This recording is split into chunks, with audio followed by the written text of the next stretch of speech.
বর্ণনা, যে বর্ণনাগুলো আলেম ওলামারা প্রয়োজন বোধে সমসাময়িক সময়ের প্রতি ধ্যান রেখে তারা বর্ণনা করে থাকে, তার মধ্যে দিন কেন্দ্রিক, সপ্তাহ কেন্দ্রিক, মাস কেন্দ্রিক এমন কিছু বিষয় এসে যায় যেগুলো আলোচনা করে সাধারণ মানুষদেরকে উদ্বুদ্ধ করতে হয়। তো তেমনই একটি বিষয়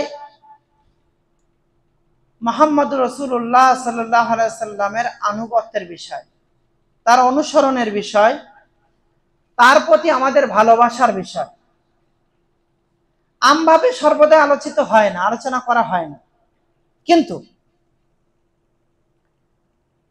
আল্লাহ নবী সাল্লাল্লাহু আলাইহি সাল্লামের ভালোবাসার নাম করে আরেকটা দিকে যখন বিরাট খুরাফাত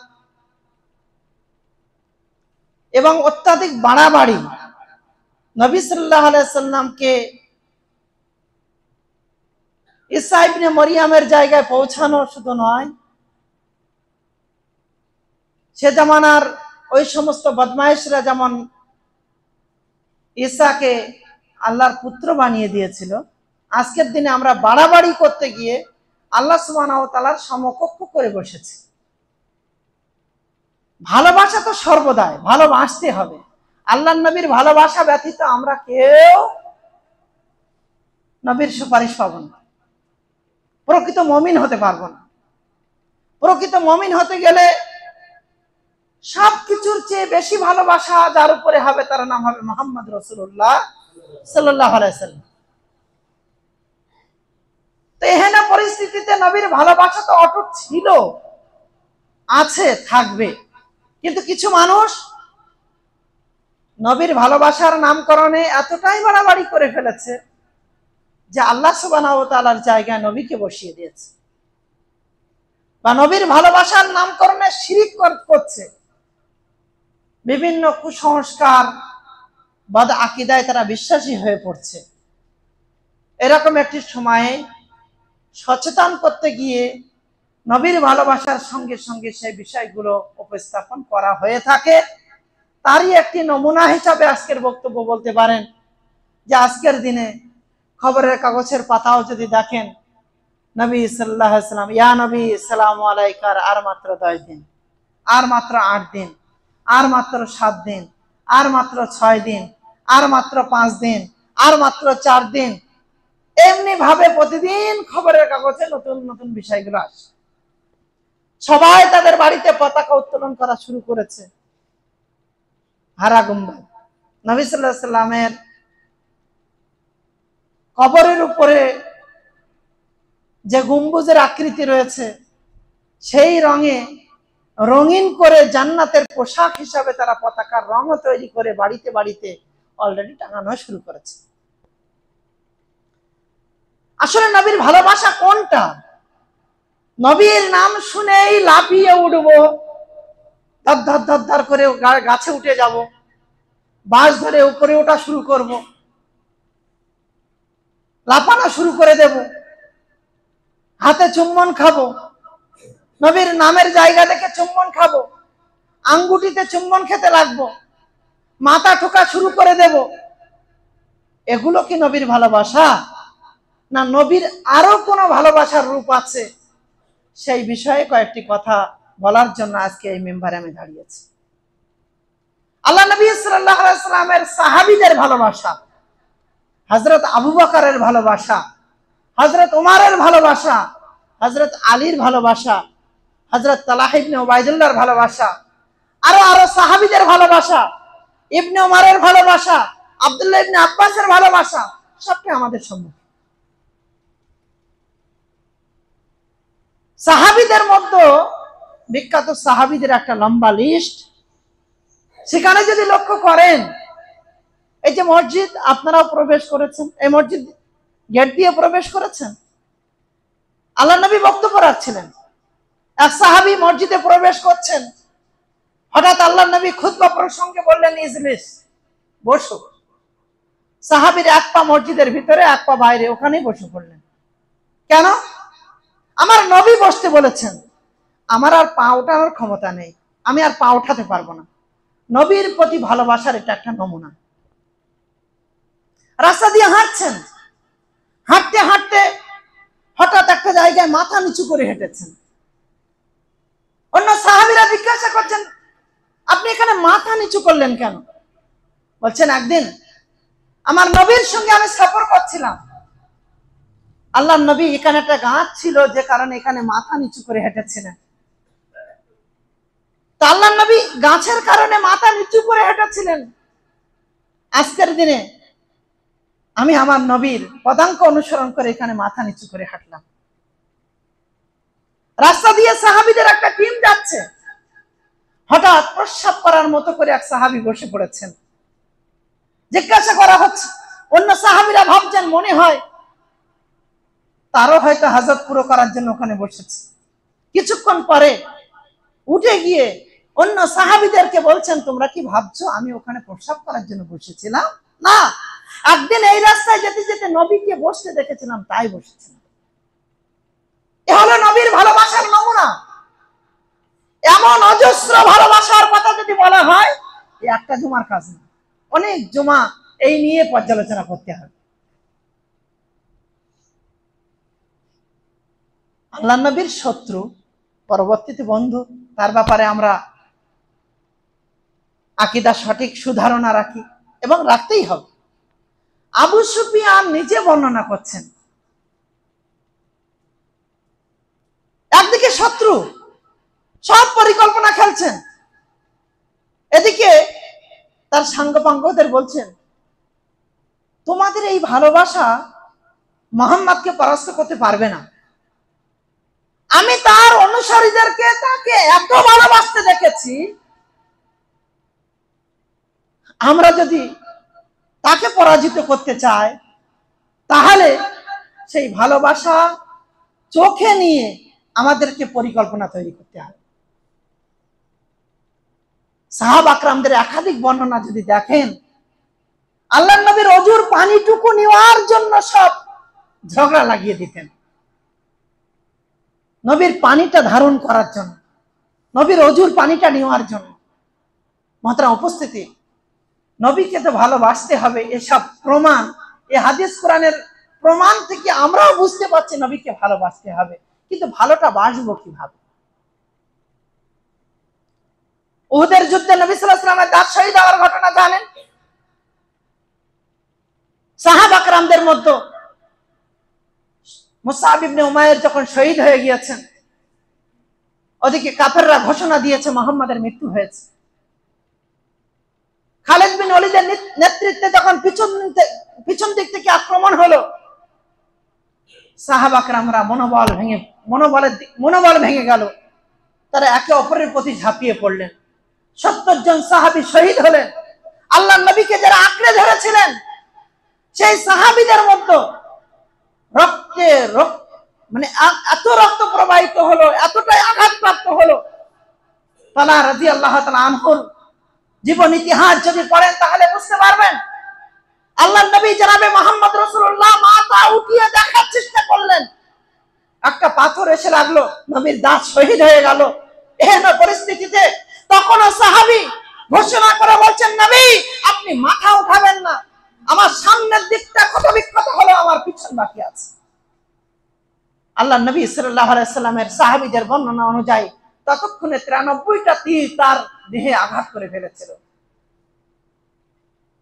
এটা ছিল ভালোবাসার নমুনা। নিজে ক্ষত বিক্ষত হলো, নবীর ভালোবাসায় নবীকে কিভাবে হেফাজতে রাখা যায় তার পূর্ণ প্রচেষ্টা তারা করেছেন। ওই মহিলার কথা স্মরণ করুন, যার স্বামী এই যুদ্ধে শহীদ হয়েছিলেন, যার সন্তান এই যুদ্ধে শহীদ হয়েছিলেন, যার বাবা এই যুদ্ধে শহীদ হয়েছিলেন। পাগলের মতো দৌড়াচ্ছেন, আমার নবী কেমন আছেন, আমার নবী কেমন আছেন। রাস্তায় কিছু লোকের সঙ্গে দেখা হলো, তারা বলছেন, জানি না নবী কেমন আছেন, তবে এতটুকু বলতে পারি তোমার স্বামী শহীদ হয়েছেন। কাঁদতে কাঁদতে পাগলের মতো আরো দৌড়ে গিয়ে আগে একটা দল, একটা কাফেলা দেখতে পেয়ে বলছেন, আমার নবী কেমন আছেন। তখন তারা বললেন, জানি না নবী কেমন আছেন, কিন্তু আপনার স্বামী, আপনার পিতা শহীদ হয়েছেন। পাগলের মতো দৌড়াতে দৌড়াতে আরো একটু এগিয়ে গেলেন, জিজ্ঞাসা করছেন আমার নবী কেমন আছেন? তারা প্রতি উত্তর দিয়ে বলছেন, জানি না আল্লাহর নবী এই অবস্থায় কেমন আছেন, তবে আপনার পিতা শহীদ হয়েছেন, আপনার স্বামী শহীদ হয়েছেন, আপনার সন্তান শহীদ হয়েছেন। ইতিহাসের পাতা অধ্যয়ন করুন, বুঝতে পারবেন। পরক্ষণে যখন নবী মুহাম্মদ রাসূলুল্লাহ সাল্লাল্লাহু আলাইহি ওয়াসাল্লামকে দেখলেন, তখন বললেন, নবী, আমার পিতা শহীদ হয়েছেন, আমার স্বামী শহীদ হয়েছেন, আমার সন্তান শহীদ হয়েছেন, আপনাকে দেখার পর আমার কোনো কষ্ট আর বাকি রইল না। এটা ছিল নবীর ভালোবাসার নমুনা। মোহতারাম উপস্থিতি, নবীকে ভালোবাসতে হবে, এটা বাধ্যতামূলক। তোমাদের মধ্যে কেউ মুমিন হতে পারবে না হাত্তা আকুনা আহাব্বা ইলাইহি মিন ওয়ালিদিহি ওয়া ওয়ালাদিহি ওয়ান নাস আজমাইন, যতক্ষণ না আমি তোমাদের সন্তানদের তুলনায়, তোমাদের পিতামাতাদের তুলনায়, সারা বিশ্বের প্রতিটা মানুষের তুলনায়, প্রতিটা জিনিসের তুলনায় আমি মুহাম্মদ রাসূলুল্লাহ বেশি প্রিয় না হয়ে যাব। আমি তখনই পরিপূর্ণ মুমিন, ইমানের পরিপূর্ণতা প্রমাণ করতে পারবো যখন আমার কাছে সবচেয়ে প্রিয় যে ব্যক্তিত্ব হবে তার নাম হবে মুহাম্মদ রাসূলুল্লাহ সাল্লাল্লাহু আলাইহি ওয়াসাল্লাম। আমরা কি পেরেছি সেটা?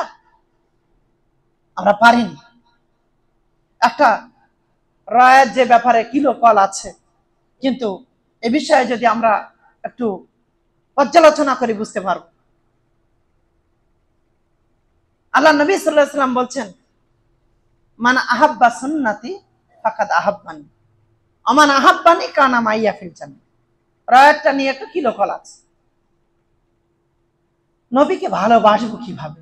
সাহাবাকরামরা চোখের সামনে তার সম্মুখে থেকে খিদমতের মাধ্যমে বিভিন্ন রকম ভালোবাসার নমুনা আমাদের জন্য, পরবর্তী উত্তরসূরিদের জন্য রেখে গিয়েছেন। এখন তো নবী নেই, এখন সেই নবীর ভালোবাসা কিভাবে হবে? আল্লাহ নবী বলছেন, যে আমার সুন্নাতকে ভালোবাসলো সে আমাকে ভালোবাসলো, আর যে আমাকে ভালোবাসলো সে জান্নাতে আমার সঙ্গী হবে। তাহলে এখন যে ভালোবাসাটা, এটা কোন ভালোবাসা দেখাতে হবে? নমুনা তৈরি করে তার চুমু খেতে হবে, লাভ দিতে হবে। এখন যে ভালোবাসাটা থাকবে সেটা কিসের ভালোবাসা? নবী মুহাম্মদ রাসূলুল্লাহ সাল্লাল্লাহু আলাইহি ওয়াসাল্লামের আদর্শের ভালোবাসা, তার রেখে যাওয়া পথ পদ্ধতির ভালোবাসা।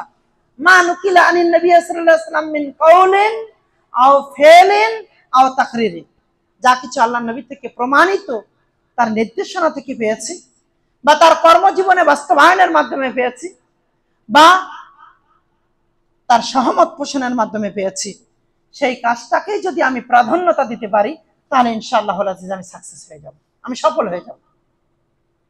মোহতারাম উপস্থিতি, আজকের দিনে ঈদে মিলাদুন নবী, এই নামকরণে চারিদিকে এক আনন্দ উৎসব শুরু হয়ে গিয়েছে। বিরাট ভাবে পতাকা উত্তোলনের ব্যবস্থাপনা তৈরি হয়ে গিয়েছে। স্বাধীনতার সময় যেমন পতাকা বিক্রি হয় 15 আগস্টের পতাকা, 26শে জানুয়ারিতে যেমন দেশের যে পতাকা রয়েছে সে পতাকা বিক্রি হয়, এখন প্রতিটা দোকানে গেলেই আপনি পাবেন এক সবুজ পতাকা, সবুজ নমুনা দেওয়া পতাকা, বিভিন্ন কোয়ালিটির চার তারা, অন্যান্য কোনো তারা দিয়ে তৈরি করা সুন্দর সুন্দর পতাকা। কি হয়? এটা ঘর সাজাতে হয়, ঘর সাজিয়ে নবীর ভালোবাসা, নবীর আগমনের জন্য অপেক্ষা করতে হয়। আস্তাগফিরুল্লাহ। এইভাবে কি নবীর আগমন করাবেন? এইভাবে কি নবীর আগমন হবে আপনার ঘরে? আপনি এই আকীদা পোষণ করছেন, এই আকীদায় বিশ্বাসী হয়েছেন? মোহতারাম উপস্থিতি, আপনার কাছে আমার জিজ্ঞাসা, কয়েকটি প্রশ্ন মাত্র, তার বাইরে কিছু না। এক লম্বা চওড়া বক্তব্যকে আমি যদি সংক্ষিপ্ত রূপ দিতে চাই, তাহলে আমি পরিপূর্ণ বলতে পারবো না, এটাই সত্য কথা। কিন্তু আমার জিজ্ঞাসা, আপনার ভালোবাসার আবু বকরের ভালোবাসা নিশ্চয় তফাৎ আছে, আপনার ভালোবাসা উমরের ভালোবাসায় তফাৎ আছে, আপনার ভালোবাসা উসমানের ভালোবাসায় তফাৎ আছে, আপনার ভালোবাসা আলী রাদিয়াল্লাহু তাআলা আনহুর ভালোবাসায় তফাৎ আছে। হ্যাঁ, হতে পারে আপনি অনেক ভালোবাসার চেষ্টা করছেন, কিন্তু যারা নবী সাল্লাল্লাহু আলাইহি ওয়াসাল্লামের সঙ্গে থেকে ভালোবাসা প্রমাণ করেছেন, দুনিয়াতে জান্নাতের সার্টিফিকেট গ্রহণ করেছেন, নিশ্চিত তার ভালোবাসা আমার ভালোবাসার চেয়ে অনেক ঊর্ধ্বে। ঠিক সেই জায়গায় দাঁড়িয়ে আপনার কাছে আমার জিজ্ঞাসা, নবী মুহাম্মদ রাসূলুল্লাহ সাল্লাল্লাহু আলাইহি ওয়াসাল্লামকে ভালোবাসার জন্য নির্দিষ্ট একটি মাসকে নির্ধারণ করতে হবে, এটা কোন হাদিসে আপনি পেয়েছেন? নির্দিষ্ট একটা দিনকে প্রমাণ করতে হবে, গ্রহণ করতে হবে, এটা আপনি কোন হাদিসে পেয়েছেন? হ্যাঁ, নবীর থেকে আমি প্রমাণ পেয়েছি, নবী সোমবার রোজা রেখেছিলেন, নবী বৃহস্পতিবার রোজা রেখেছিলেন। আমি নবীর ভালোবাসায় সোমবার রোজা রাখবো, এটা ভালোবাসার একটা প্রমাণ। আমি নবীর ভালোবাসায় বৃহস্পতিবার রোজা রাখবো, এটা নবী সাল্লাল্লাহু আলাইহি ওয়াসাল্লামের আদর্শের প্রমাণ দেওয়ার জন্য একটা যথেষ্ট প্রমাণ।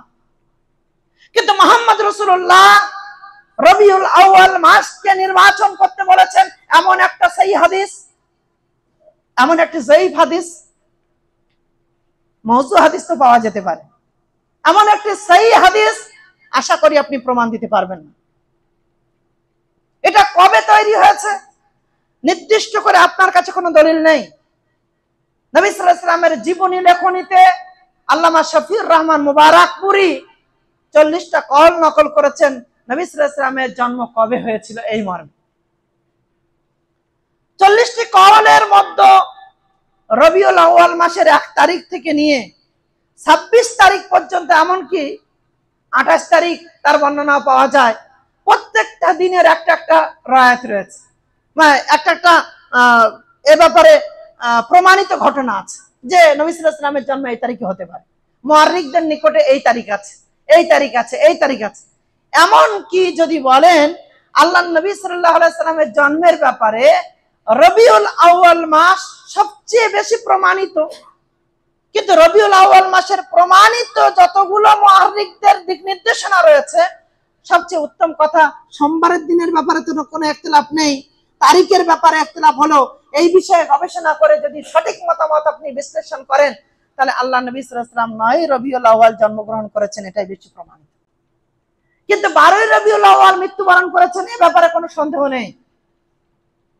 12 রবিউল আউয়াল মৃত্যুবরণ করেছেন, জন্মগ্রহণ করেছেন 9 রবিউল আউয়াল।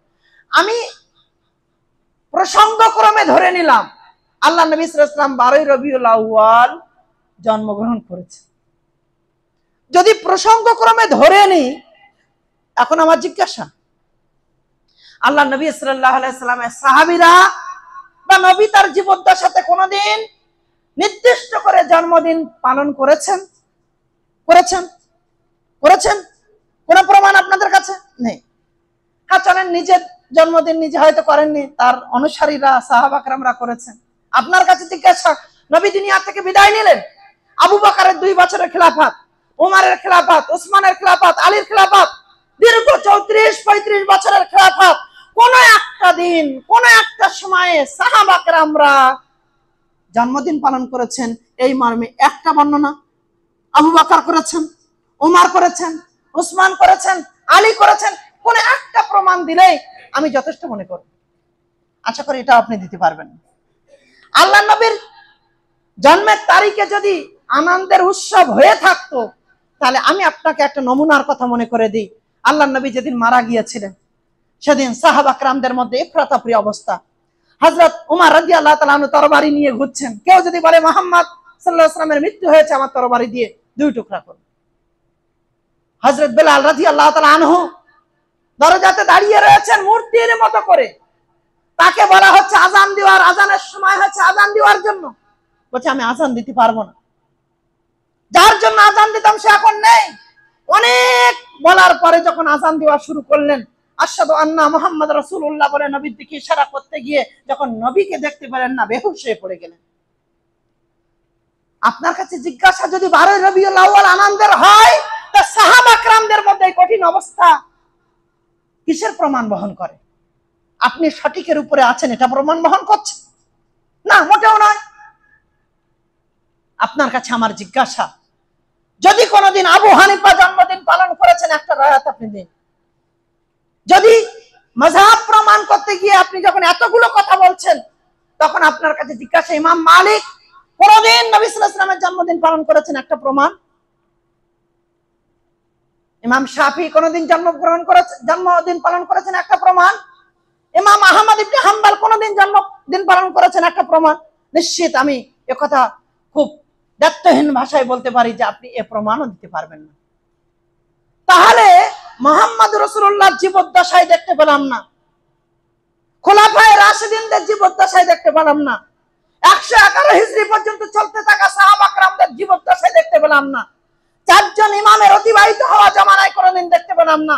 তারপরে কেউ উঠে দৌড়ে এসে যদি বলে এটা একটা শরিয়াত, সেই শরিয়াত মেনে আমাকে জান্নাত খুঁজতে হবে, তার মধ্যে আমি জান্নাত খুঁজে জান্নাত পাবো? আপনার কাছে আমার জিজ্ঞাসা, মুহাম্মদ রাসূলুল্লাহ তার সাহাবা کرامদের চলে যাওয়ার পর কোন নতুনত্ব যার মধ্যে আমি নেকি খুঁজতে চাইছি তার মধ্যে কি নেকি আছে? হতে পারে নাকি? না, কোনোদিন হতে পারে না।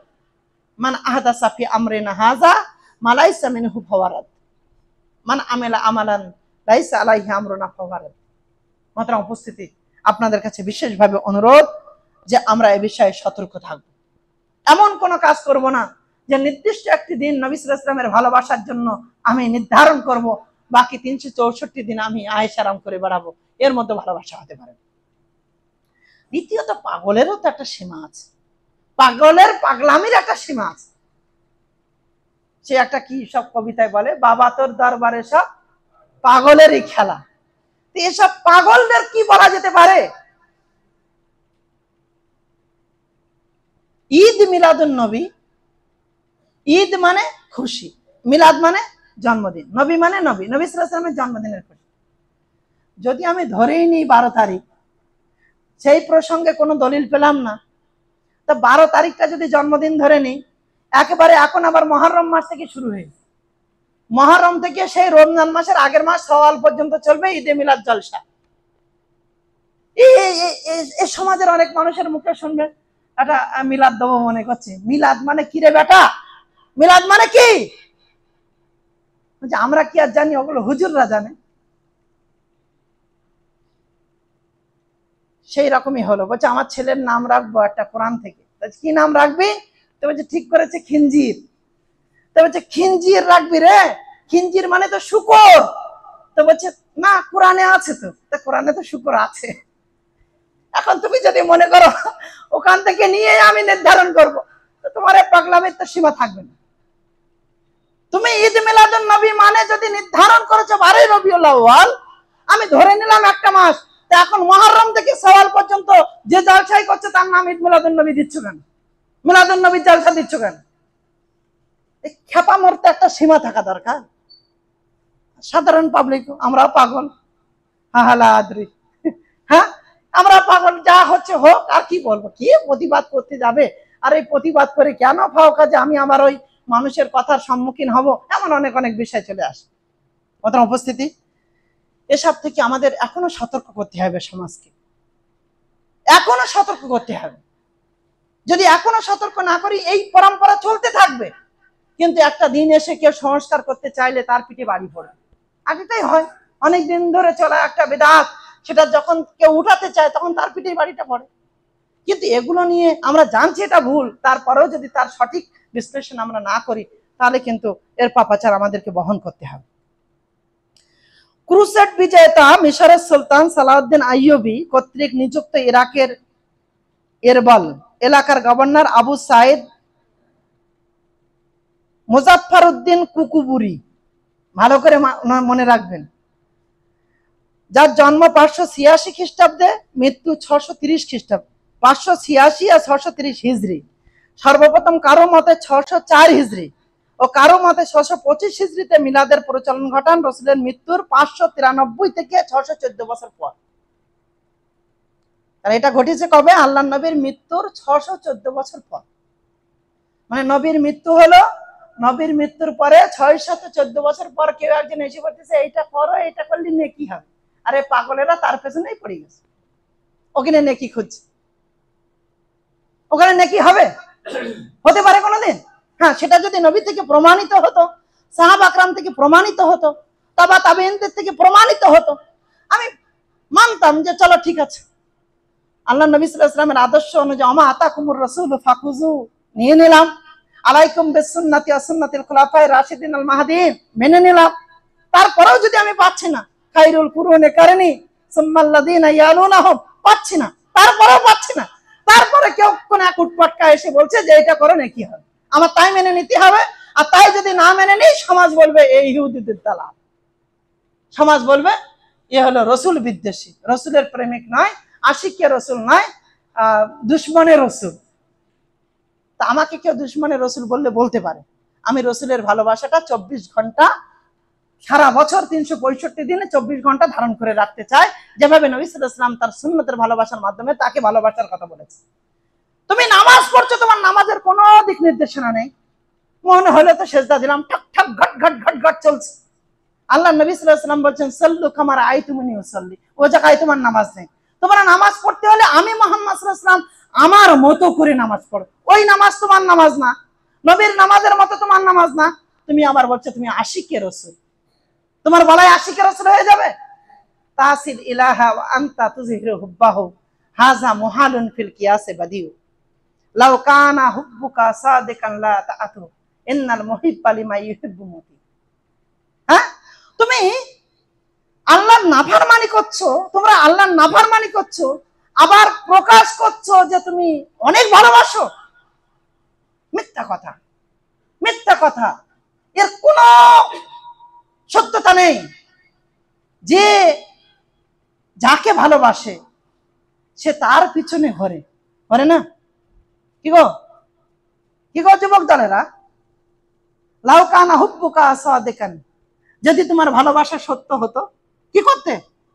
তুমি তার অনুসরণ করতে, তার পিছনে পিছনে ছুটতে। কতবার মেম্বারে দাঁড়িয়ে বলবো, এই যুবক, এই গ্রামের যুবক প্রেমিক ব্রহ্মানন্দ স্কুল কখন ছুটি দেবে, ও সাইকেল নিয়ে চুপচাপ দাঁড়িয়ে আছে, আর প্রেমিক কখন বেরোবে, ও রাস্তায় অপেক্ষা করছে ওর প্রেমিক কখন আসবে আর চোখ দেখবে। ও বিভিন্ন অলিতে গলিতে দাঁড়িয়ে রয়েছে, কখন একবার আসবার আমি এক চোখ দেখব, এক নজর দেখব। তোমার ভালোবাসা যদি সত্য হতো তাহলে তুমি তোমার প্রেমিকের অনুসরণ করতে। ইন্নাল মুহিব্বা লিমা ইউহিব্বু মুতিউ, কারণ প্রকৃত প্রেমিক তার প্রেমিকার অনুসরণ করে চলে। মুহাম্মদ রাসূলুল্লাহ সাল্লাল্লাহু আলাইহি ওয়াসাল্লামের ভালোবাসা, মুহাম্মদ সাল্লাল্লাহু আলাইহি ওয়াসাল্লামের আদর্শের ভালোবাসা, তার রেখে যাওয়া সুন্নাতের ভালোবাসা, তার পথ পদ্ধতির ভালোবাসা, এটা যদি আমি প্রমাণ করতে পারি তাহলে একটু আমি সাকসেস হব, তা না হলে হব। আর হাসান নাসার অন্যদের সঙ্গে হবে যদি এর বিপরীত হয়। আল্লাহ নবী জনাবে মুহাম্মদ রাসূলুল্লাহ সাল্লাল্লাহু আলাইহি ওয়াসাল্লামের সম্মুখে এক সাহাবী জিজ্ঞাসা করছেন, আল্লাহর নবী কিয়ামত কবে হবে? আল্লাহর নবী রাগান্বিত হলেন, মুখটা লাল হয়ে গেল। তুমি কিয়ামতের ব্যাপারে জিজ্ঞাসা করছো? তুমি কিয়ামতের ব্যাপারে জিজ্ঞাসা করছো? কিয়ামত বিষয়ে তুমি কতটা প্রস্তুতি গ্রহণ করেছো? সাহাবী বুঝতে পারলেন নবী রাগান্বিত হয়েছেন। সাহাবী প্রতি উত্তর দিয়ে বলছেন, আল্লাহর নবী আমি তেমন কিছু করতে পারিনি, তবে আমি পৃথিবীতে আল্লাহ আর আল্লাহ রসুলের চেয়ে কাউকে ভালোবাসি না, আমি সবচেয়ে ভালোবাসি আল্লাহ তার রসুলকে। তখন আল্লাহর নবী রাগান্বিত অবস্থার পরিবর্তন করে মুস্কি হেসে বলছেন, হে আমার সাহাবী, তোমার কথা যদি সত্য হয় তুমি কিয়ামতের দিন তার সঙ্গে হবে যাকে তুমি ভালোবাসো। ভালোবাসাটা কার হতে হবে? আল্লাহ আল্লাহ রসুলের ভালোবাসা হতে হবে। অন্য কারোর ভালোবাসা হলে আমি পূর্ণ মুমিন হতে পারবো না। তো সেই ভালোবাসাটা আমরা কিভাবে দেখাবো, সেটা দায়িত্ব আমাদের। আমরা কোন ভাবে দেখাবো? বাহ্যিক ভালোবাসায় মেতে উঠেছে মানুষ। ওরা রাশের মানুষ কি সবাই সন্তুষ্ট? আগে এরা খেত দিত, কেউ মরে গেলে একটা খানা শাদী হবে, কোথাও হজ করতে যাবে একটা খাওয়ার প্রোগ্রাম হবে, কেউ মারা প্রত্যেক বছরে তার মায়ের নামে বাবার নামে কোরআন খতম করে খাওয়াবে, ছেলেরাও খেত, সবাই খেত। এখন খাওয়া হয় না, মাঝে মাঝে শুনতেও পায় পাশে এদের বন্ধুরা অন্যান্যরা বলে আপনাদের সব ভালো লাগে কিন্তু সব খাওয়া বন্ধ করে দিয়েছেন, সব তুলে দিলে হয়, একটা দুটো রাখতে হয়। আরে পাগল, রাখলে তো লাভ আমার হতো, আমি তো মজা করে আরো খেতে পারতাম।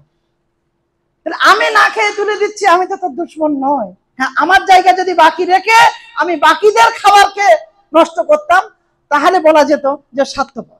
কিন্তু না, আমি তো নিজেও খাইনি, আমি তোমাকেও মানা করেছি যে না ওটা খেয়েও না। তো অনেক ব্যথা বেদনা আছে জানি, কিন্তু মনে রাখবেন বাহ্যিকের বিষয়টা মানুষ মেতে আছে, এইগুলো মানুষের ভালো লাগে। আজকের দিনে কারোর বাড়িতে কেউ মারা গেল,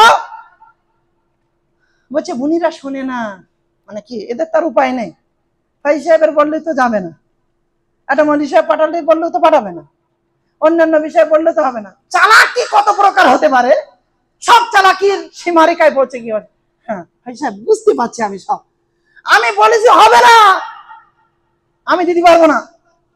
তা মনিরা বলছে তুই না দিস না দিকে যা, আমরা যাব টাকা পয়সা এক জায়গায় করে ওকিন রান্না করে খাবো, তোদের মাদ্রাসার ভাই সাহেব আসুক আর না আসুক, আমার এতিমখানার থেকে লোক আনবে। হচ্ছে আপনাদের বিরাট বড় ইমান হচ্ছে, তাই কি বুঝতে পারছি ফাইজি সাহেব, ভাই সাহেবটা সব বুঝবে না, আমাদের পরিবেশের সঙ্গে চলতে হয়। এমন অনেক আল্লাহর বান্দা এখানে আছে, আমি জানি তাদেরকে হাড়ে হাড়ে জানি, এখনো পর্যন্ত কোনো জায়গায় যাই তো, যাওয়ার পরে সেখানে এখন পীর সাহেব বলছে আল্লাহ গো এই মায়েতকে রুহুল আমিন পীর সাহেবের কদম বসি রাসিলাই জান্নাতে পৌঁছায়া দাও। ও কিছুক্ষণ চুপচাপ ছিল, থেকে কি করি ভাই সাহেব তো বলে যে ওসব করা যাবে না, কি করি, ঘাম নাড়াতে নাড়াতে আস্তে আস্তে এরকম করতে হবে, এরকম পুরো তোলে না, এরকম তোলে, খারাপ লাগছে।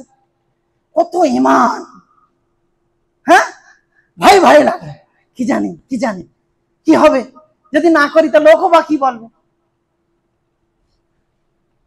যদি ইসলামের মধ্যে প্রবেশ করতে হয়, আব্দুল্লাহ বিন সালামের কথা মনে করুন, উদখুলু ফিস সিলমি কাফা, পরিপূর্ণভাবে প্রবেশ করো, আদা খিচুড়ি হয় না। কাক তার নিজের হাঁটুনি বাদ দিয়ে ময়ূরের হাঁটুনি হাঁটতে গিয়ে নিজের হাঁটুনি ভুলে গিয়েছে। মুযাবযাবিনা বাইনা যালিক লা ইলাহা ইল্লাল্লাহ ওয়া লা ইলাহা ইল্লাল্লাহ, না এ ঘাটের পানি না ও ঘাটের পানি, মাঝখানে দুম করে পড়বে, না এ নৌকায় পা দিতে পারবে না ও নৌকায় পা দিতে পারবে, মাঝখানে দুনিয়াও যাবে আখিরাতও যাবে। ইমানদার হলে প্রকৃত ইমানদার হও, সঠিক জায়গায় অটল থাকো, নবীর আদর্শকে ধারণ করো, ইনশাআল্লাহ আজিজ তোমার সম্মানকে আল্লাহ বৃদ্ধি করবে। কি বিশ্বাস করি আমরা, নবীর আদর্শকে যে ধারণ করেছে তার সম্মান আল্লাহ বৃদ্ধি করেছে না করেনি? মনে নাই আবু সুফিয়ানের সেই প্রশ্নের উত্তরগুলো শুনুন, এই রোমের বাদশার প্রশ্নের উত্তরগুলো শুনুন। কি গো আবু সুফিয়ান, এই যে লোকটার কথা তুমি বলছো, দিন দিন এর লোক বেশি হচ্ছে না কম হচ্ছে? তো বলছি বেশি হচ্ছে। ও গরিব মানুষ না ধনী মানুষ? বলছি গরিব মানুষ। ও কোন রাস্তা হচ্ছে না যে এদেরকে আটকানো? বলছে না তা হচ্ছে না, দিন দিন এরা বেড়েই যাচ্ছে। আমার একজন মানুষ বলুন যে নবীর আদর্শের উপরে একবার নিজেকে ধারণ করতে পেরেছে আর আল্লাহ সুবহানাহু ওয়া তাআলা তাকে অপমানিত করেছেন? একজন মানুষ বলুন আছেন? এটা কোনদিন সম্ভব হবে না। অপমানিত হলে নবীর আদর্শ থেকে বিচ্যুত হওয়া ব্যক্তি অপমানিত হবে। ওই জন্য আপনাদের কাছে বিনীত আবেদন যে আল্লাহ নবী সাল্লাল্লাহু আলাইহি সাল্লামকে ভালোবাসুন, তবে এই বাহ্যিক লীলা খেলায় জড়িয়ে পড়বেন না, এই বাহ্যিক মানুষ রচিত বিধি বিধানের উপরে জড়িয়ে পড়বেন না। আল্লাহ সুবহানাহু ওয়া তাআলা এর থেকে আমাদেরকে হেফাজত দান করুন, আমিন। কারণ এগুলো সব বেদাতের অন্তর্ভুক্ত, আর বেদাত কাজ করলে ইমাম সাহেব আর কিছু পড়ুক আর না পড়ুক, একটা কথা কি বলেছে, ফাইন্না খায়রাল হাদিস কিতাবুল্লাহ ওয়া খায়রাল হাদি হাদি মুহাম্মাদিন সাল্লাল্লাহু আলাইহি ওয়াসাল্লাম ওয়া শাররাল উমুরি মুহদাসাতুহা ওয়া কুল্লু মুহদাসাতিন বিদআহ ওয়া কুল্লু বিদআতিন দালালা। পড়েছে? হ্যাঁ, সহিহ মুসলিমের হাদিস। যেখানে আরবি খুতবা হচ্ছে সেখানে মৌলভী সাহেব পড়ছে, যেখানে ফারসি খুতবা হচ্ছে মৌলভী সাহেব পড়ছে। কোনোদিনকে জিজ্ঞাসা করিনি হুজুর যেটা পড়ছেন ওর মানেটা একটু বলে দিন তো? কেউ বলেনি, পড়ছে আমার মুখস্থ হয়ে গিয়েছে। কি বলে? ওটা শুনে শুনে মুখস্থ হয়ে গেছে, কিন্তু কি মুখস্থ করেছে নিজে জানে না। সবচেয়ে নিকৃষ্ট পাপাচার হলো বেদাত, শরিয়াতের মতো নতুনত্ব তৈরি করা। আজকের দিনে ওই সমস্ত ভাইদেরকে বলছি শুনুন, যারা এখানে একবার চুমু খাচ্ছেন ওখানে একবার চুমু খাচ্ছেন, এটাও ভালো লাগছে ওটাও ভালো লাগছে, শুধু একটা শব্দ আপনাকে আমি বুঝিয়ে দেওয়ার চেষ্টা করছি। বেদাত করা তো দূরের কথা, বেদাত কাজে সাহায্য করা মানে ইসলামকে ধ্বংস করতে সাহায্য করা। বেদাত করতে সাহায্য করা মানে হলো ইসলামকে ধ্বংস করতে সাহায্য করা।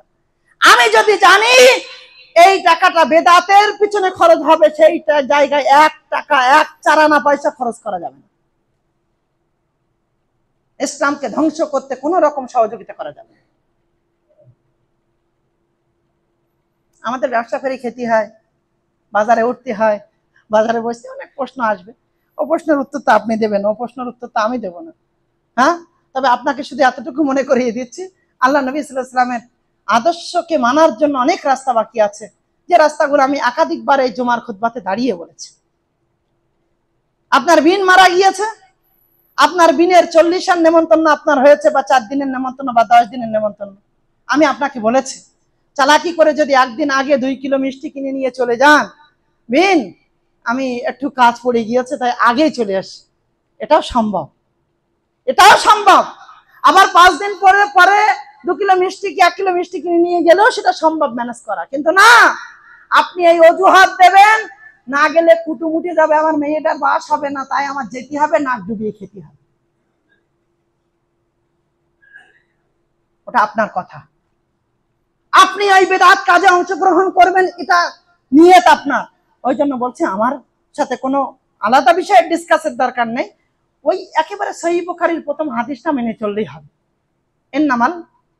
ইন্নামাল আমালু বিন্নিয়াত ফামান কানা হিজরাতাহু, কি গো হুজুরেরা কি বলছে? হ্যাঁ, যদি দুনিয়ার জন্য হিজরত করে দুনিয়া পাবে, আর যদি বিয়ে করার জন্য হিজরত করে বউ পাবে, আর কি পাবে? হিজরতের নেকিও পাবে।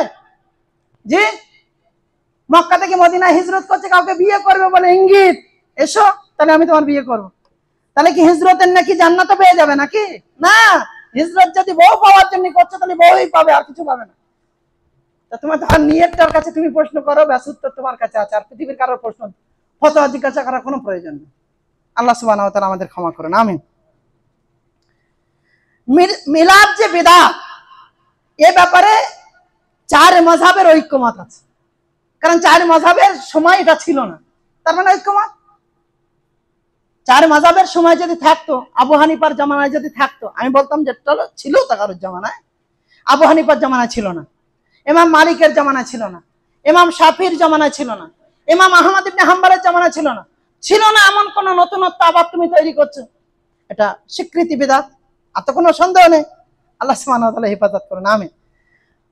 যুগে যুগে আহলুল হাদিসের আমত বাদ দেন, বিখ্যাত মুহাদ্দিসিনদের কওল তো মানতেন, যুগে যুগের মুজাদ্দিদে আল-ফেসানি শেখ আহমদ সারহিন্দি, হানাফিদের বিখ্যাত উলামা کرام, আল্লামা হায়াত সিন্ধি, রশিদ আহমেদ গাঙ্গুই, আশরাফ আলী থানভী, মাহমুদুল হাসান দেওবন্দি, আহমদ আলী সাহারানপুরি প্রমুখ উলামা کرام ছাড়াও সমস্ত ওই জামানার বিখ্যাত প্রখ্যাত উলামা کرامরা এই অনুষ্ঠানকে বিদআত বলে ঘোষণা করেছে। বলুন, এরপরেও ধরে রাখবেন? চলুন আরো এগিয়ে যান। এটা কি মৃত্যুবার্ষিকী না জন্মবার্ষিকী, কোনটা? রাসূল মারা গিয়েছে সেই আনন্দ, নাকি রাসূলের জন্মের আনন্দ? যদি তুমি 12ই রবিউল আউয়াল বলছো, তাহলে আমি বলছি যে আল্লাহর নবী সাল্লাল্লাহু আলাইহি ওয়াসাল্লাম 12ই রবিউল আউয়াল মৃত্যুবরণ করেছেন, এতে তো কোনো সন্দেহ নেই। বরং 12ই রবিউল আউয়াল জন্মের ব্যাপারে সন্দেহ আছে, 9ই রবিউল আউয়াল বেশি গ্রহণযোগ্য মতামত। তুমি যখন বলছো 12ই রবিউল আউয়াল আমি মেনে নিলাম, কিন্তু আমি একথাও তো বলছি মৃত্যু তো 12ই রবিউল আউয়াল হয়েছে। তাহলে তোমার কাছে জিজ্ঞাসা, তুমি আল্লাহ নবীর জন্মের আনন্দ করছো না নবী মারা গিয়েছে তাই আনন্দে মাতোয়ারা হয়েছে, কোনটা? উত্তর তোমার কাছে নিশ্চিতভাবে নেই। এটা ইহুদিদের একটা পরিকল্পনা, নবীর ভালোবাসা নয়, নবীর মৃত্যুকে আনন্দে রূপান্তরিত করা। আর নবীর মৃত্যু তাদের কাছে আনন্দেরই ছিল। আল্লাহ সুবহানাহু ওয়া তাআলা এ সমস্ত কালচার গুলো থেকে আমাদের বেঁচে থাকার তৌফিক দান করেন, আমিন। আচ্ছা, বাকি কিয়াম প্রথা তো অনেক আপনারা পড়েছেন, ইয়া নবী সালাম আলাইকা, আমাদের ছেলেদের কাছ থেকে সুদ দিয়ে, আমার তো সুদ টুর নেই, ওদের কাছ থেকে কোনদিন শুনে নেবেন একদিন, ইয়া নবী সালাম আলাইকা, ইয়া রাসূল সালাম আলাইকা, ইয়া হাবিব সালাম আলাইকা, সব পরবর্তীতে তৈরি হয়েছে। এর ব্যাপারে এখানে 9টা সুন্দর সুন্দর কল তৈরি করা হয়েছে, আমি আর সেদিকে যাচ্ছি না। আমি এতটুকুই আপনাদেরকে বলছি, আপনারা রবিউল আউয়াল অন্যান্য মাসের মতো একটি মাস, প্রতি সোমবার রোজা রাখা, আল্লাহ নবী সাল্লাল্লাহু আলাইহি ওয়াসাল্লাম এই দিন জন্মগ্রহণ করেছেন, অতএব এই দিনের বিশেষ ফজিলতের কথা নবী বলেছেন, সেই হিসাবে আপনারা সোমবারের দিন রোজা রাখুন। আল্লাহ নবী বৃহস্পতিবারের দিন রোজা রাখার কথা বলেছেন, সপ্তাহের আমল এই দিন পেশ করা হয়, অতএব আপনারা এই দিন বেশি বেশি রোজা রাখার চেষ্টা করুন। এই নির্দেশিত বর্ণনা ছাড়া এমন কোনো কিছুর উপরে আমল করবেন না যেটা করে আপনি সারা জীবন মনে করবেন নেকি করেছে, কিন্তু আল্লাযীনা যাল্লা সাইহুম ফিল হায়াতিদ দুনিয়া, দুনিয়ার জীবনে অনেক আশা আকাঙ্ক্ষা নিয়ে কি নেকির আশায় বসে আছেন, আহুম ইয়াহসাবুনা আন্নাহুম ইহসিনুনা সুনা, হ্যাঁ, কিছুই পাবেন না। আল্লাহ সুবহানাহু ওয়া তাআলা পবিত্র কোরআনে সূরা কাহাফ 102 এবং 103 নম্বর আয়াতে স্পষ্ট করেছেন, সূরা ফুরকানের 23 নম্বর আয়াতে স্পষ্ট করেছেন, সূরা গাশিয়ার 2-3 নম্বর আয়াতে স্পষ্ট করেছেন, আমিরাতুন নাসিবা তাসলা নারান হামিয়া হামিয়া। তো অনেক আমলকারী তারা ভীত সন্ত্রস্ত হবে, তাদের স্থান হবে জাহান্নাম। তো অতএব আপনাদেরকে আমি বলবো, এমন কোনো কাজ করবেন না যে কাজ করে সারা জীবন তো মনে করেছে অনেক নেকি করেছে, কিন্তু একটা নেকিও খুঁজে পাবো না, এমন কাজ যেন না হয়। আল্লাহ সুবহানাহু ওয়া তাআলা বেশি বেশি রসুলের আদর্শ মেনে চলা, তার পথ পদ্ধতিকে মেনে চলা, তার রেখে যাওয়া সুন্নাতের বাস্তবায়নের মাধ্যমে তার সন্তুষ্টি, তার আল্লাহ সুবহানাহু ওয়া তাআলার সন্তুষ্টি অর্জন করার তৌফিক আমাদেরকে দান করুন, আমিন। আল্লাহ রসুলের প্রতিটি আদর্শকে যেন আমরা আমাদের সমাজে নিজের সাথে সাথে আমরা আমাদের পরিবারে বাস্তবায়ন করতে পারি, আল্লাহ তৌফিক দান করুন, আমিন। আল্লাহ প্রতিটা হাদিসের প্রতি আমরা যেন সেইভাবে ঈমান রাখতে পারি যেভাবে সাহাবা কেরামরা ঈমান এনেছিলেন। কি বলেছিলেন? আবু বকর সিদ্দিকের ওই কথাটা মনে করুন, বলছেন, এই আবু জাহেল এসে বলছে, এই আবু বকর, কোন ব্যক্তি যদি এসে বলে যে আজকে আমি 7 আসমান থেকে এসেছি, 7 জমিন থেকে এসেছি, সব ঘোরানো হয়েছে, জান্নাত দেখেছি, জাহান্নাম দেখেছি, এই কথা কি বিশ্বাস করা যায়? আবু বকর বলছে, না, তাই কি আর বিশ্বাস করা যায়? 7 আসমান, 7 জমিন, আসমান, জান্নাত, জাহান্নাম সব ঘুরে আসা যায়? যায়। ওই ওই ওই তুমি যার মানো, ওই আজকে ফজরের সময় বলেছে যে আমি আজকে সব ঘুরিয়ে এসেছি, জান্নাত দেখানো হয়েছে, জাহান্নাম দেখানো হয়েছে। কে বলেছে? বলছে আল্লাহর নবী বলেছে, তোমার নবী বলেছে, যার পিছনে তুমি ঘুরছো। তখন আবু বকর বলছে, আমার নবী বলেছেন, নবী মুহাম্মদ রাসূলুল্লাহ বলেছেন। হ্যাঁ, ওই বলেছে। বলছে যদি নবী এ কথা বলে থাকেন তো অবশ্যই সত্য কথা বলেছে, অবশ্যই সত্য কথা বলেছেন। আমার নবী কখনো ভুল বলতে পারেন না, মিথ্যা বলতে পারেন না। আমার বিশ্বাসটা এইভাবেই হবে। যদি কেউ বলে সমুদ্রের মাঝখানে আগুন জ্বলছে, আমি বলবো আমার চোখ দেখতে ভুল করছে, কিন্তু মুহাম্মদ রাসূলুল্লাহ মিথ্যা বলতে পারেন না। আমি এইভাবে কোরআন আর হাদিসকে বিশ্বাস করি, এইভাবে কোরআন আর হাদিসকে আমি ধারণ করেছি। যদি আমল না করতে পারছো, ওটা আমার ব্যর্থতা, ওটাও গাফিলতি, কিন্তু বিশ্বাসের কোন একটা জায়গায় সামান্য পরিমাণ নবীর রেখে যাওয়া সুন্নতের ব্যাপারে আমি সন্দেহ পোষণ করবো না, ইনশাআল্লাহ। এটাই হলো নবীর প্রতি ভালোবাসা। ইনশাআল্লাহ আমরা ভালোবাসবো নবীকে, নবীর আদর্শকে, নবী সাল্লাল্লাহু আলাইহি ওয়াসাল্লামের রেখে যাওয়া পথ পদ্ধতিকে ধারণ করবো, ইনশাআল্লাহ। আমি আমার জীবনকে নবীর আদর্শ দিয়ে সাজাবো, ইনশাআল্লাহ। এটা হলো সবচেয়ে উত্তম ভালোবাসা। আল্লাহ তুমি আমাদের সেই তৌফিক দান করো, আমিন। আল্লাহ প্রকৃত জন্য আমরা নবীর মানে প্রেমিক হতে পারি, আল্লাহ তৌফিক দান করো, আমিন। আশিকের একটা ব্যাখ্যা আছে, আশিকের ব্যাখ্যা আমি করবো না এখন, অনেক খারাপ ব্যাখ্যা, যেটা যারা বলে আশিকের রসুল, এই ব্যাখ্যাটা অত্যন্ত খারাপ। এই আশিক শব্দটা ব্যবহার হয় অন্য কোনো ক্ষেত্রে। আল্লাহ হেফাজত করুন এসব শব্দ থেকে, আল্লাহ আমাদেরকে দূরে রাখুন, বাঁচিয়ে রাখুন। আর আল্লাহর কাছে এই ফরিয়াদ করছি, আল্লাহ তুমি রসুলের আদর্শের উপরে যতদিন বেঁচে আছে আমাদেরকে তুমি অটল রাখো, আমিন। যতদিন বেঁচে থাকবো যেন ইমানের হালাতেই বেঁচে থাকতে পারি, মৃত্যুর সময় যেন কালেমা লা ইলাহা ইল্লাল্লাহ নিয়ে, ইমান নিয়ে মরতে পারি, আল্লাহ তৌফিক দান করো, আমিন।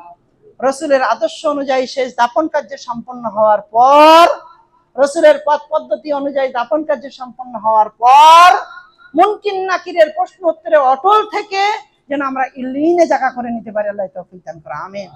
আল্লাহ আমরা যেন জান্নাতে যেতে পারি, নবীর সুপারিশ পেতে পারি, আল্লাহ তুমি আমাদের সেই তৌফিক দান করো, আমিন। বিদআত থেকে আল্লাহ তুমি আমাদের প্রত্যেককে বাঁচিয়ে রাখো, আমিন। রব্বানা তাকাব্বাল মিন্না ইন্নাকা আনতাস সামিউল আলিম।